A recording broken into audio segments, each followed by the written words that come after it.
بسم اللہ الرحمن الرحیم۔ السلام علیکم ورحمۃ اللہ وبرکاتہ۔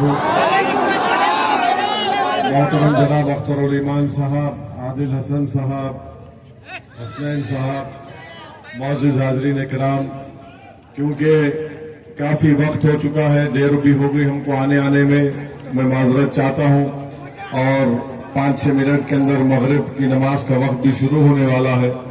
ہم آپ سے یہ اپیل کرنے آئے ہیں کہ آپ متحد رہیے، اور انشاءاللہ تعالی آپ کے بعد ٹھاکر گنج سے آپ مجلس اتحاد المسلمین کے امیدوار کو یہاں سے کامیاب کر کے بہار کے اسمبلی میں بھیجائیے، تاکہ آپ کے ودھان سبھا میں بہت سے مسئلے مسائل ہیں، ایک فہرست ہے کاموں کی جو مجھے بتایا گیا کہ یہاں پر منڈی کی ضرورت ہے، یہاں پر انناس اور کیلے کی پیداوار ہوتی ہے اور ان کو ان کی قیمت نہیں ملتی ہے اور دلال اس سے فائدہ اٹھا لیتے ہیں۔ بلکہ مجھے ایک بات معلوم ہوئی کہ یہاں پر ایک برج بنایا گیا تھا اور نتیش کمار کی سرکار میں، جس کو گمبھی گر پل، جیسا وہ پل تعمیر ہوا وہ زمین میں دھس گیا۔ تو اب یہ بہت سے تکالیف ہے، اسکول کی بلڈنگ نہیں ہے، روڈ برابر نہیں ہے، دالے گاؤں پنچایت مکھیالے سے اس کا کوئی جڑا ہوا راستہ نہیں ہے۔ تو ان تمام چیزوں کے حل کے لیے میری آپ سے گزارش ہے کہ آپ متحدہ طور پر مجلس کو کامیاب کریے۔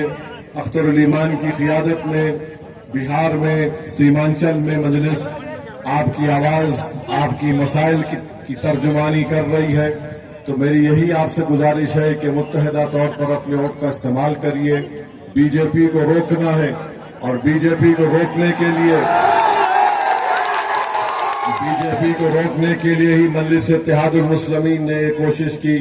مگر اگر ہماری اس کوشش کو کوئی کمزوری سمجھتا ہے کہ ہم نے خط لکھ کر ان سے گٹھ بندھن میں الائنس کی یا اتحاد کی بات کی، ہم کمزوری کی بنیاد پر نہیں لکھے بلکہ طاقت کی بنیاد پر خط لکھ کر دیے۔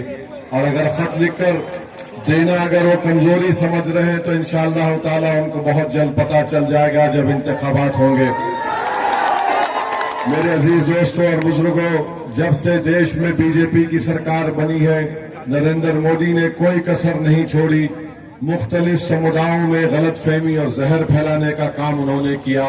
ایک نیا قانون بنا دیا، وقف ترمیمی قانون، جس کے ذریعے سے ہماری مساجد کو چھیننے کی کوشش کی جائے گی، درگاہوں کو، خانقاہوں کو چھیننے کی کوشش کی جائے گی۔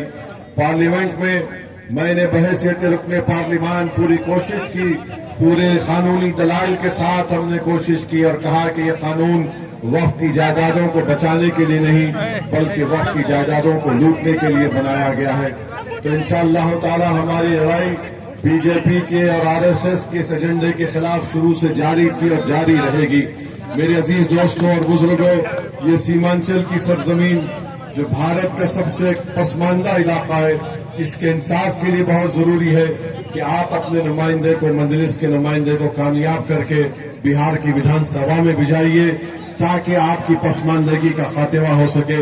میں آپ کا تہ دل سے شکر گزار ہوں اور آپ سے وعدہ کرتا ہوں کہ الیکشن کے دوران میں دوبارہ آپ کے درمیان میں آ کر اپنی تفصیلی بات کروں گا۔ آپ کا بہت شکریہ جو آپ اتنی بڑی تعداد میں آج یہاں پر آئے، کیونکہ مغرب کی اذان کا وقت، نماز کا وقت قریب ہے، اس لیے میں آپ سے اجازت چاہتا ہوں۔ بہت بہت شکریہ۔ السلام علیکم۔